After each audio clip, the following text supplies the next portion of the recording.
For quite a while now, I wanted to be an electrical engineer. But if I went back in time and asked myself if I knew what an electrical engineer actually did, I'd probably say, they make computers, right? No, me from the past, no, that's stupid. They don't make computers. It's computer engineering. Well, they program them, right? They make the windows? No, that's computer science. All I know is I'll get to sit at home and work from home, and I'll put wires together.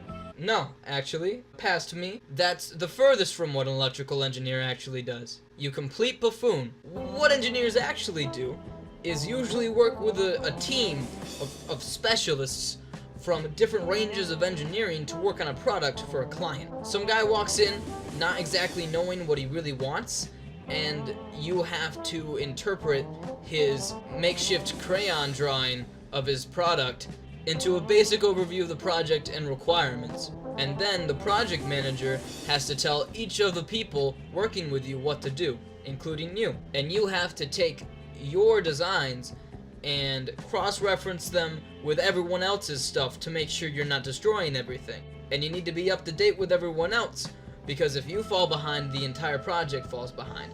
A lot of electrical engineering is actually a lot of project management with a lot of people. So to be an electrical engineer, you actually have to develop social skills and be able to communicate to people what exactly you're doing. Now, the technical aspect of it is sort of to be expected. You gotta make circuits, basically. Different systems of circuits that, when put together, achieve something. A basic task for an engineer would probably be to design a vending machine. The electrical engineer designs a circuit to take the little numbers you push in and tell the arm to pick up a bag of Cheetos for you. Now, that might sound pretty simple, but the world of engineering and technology is constantly evolving. So one day you might do things the way you've always done, and the next someone might have figured out something that makes your job 1,000 times easier or more complicated based on what they find out. So you're gonna have to attend workshops and do research regularly to make sure that you are constantly up to date with the current understanding of how to design systems and electronics. Being an electrical engineer involves constant testing, designing, and redesigning the system to make it as efficient and functional as possible. You need to make sure that when you're designing the control interface for an airplane, when the pilot presses the button to run the windshield wiper, he doesn't nosedive into the ocean. Engineers usually work around 40 hours a week, but it depends on how much work you have to do. If you're behind on your work, you've been playing RuneScape all day, you're gonna have to do some overtime.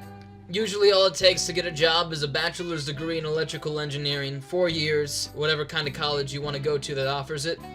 However, if you really want to get your foot in the door, you can do job shadows, you can do internships, you can do different education programs into different parts of electrical engineering that gives you experience that you can put on a resume that gets you a job that puts food on the table. Starting salary for an electrical engineer is around $57,000 a year.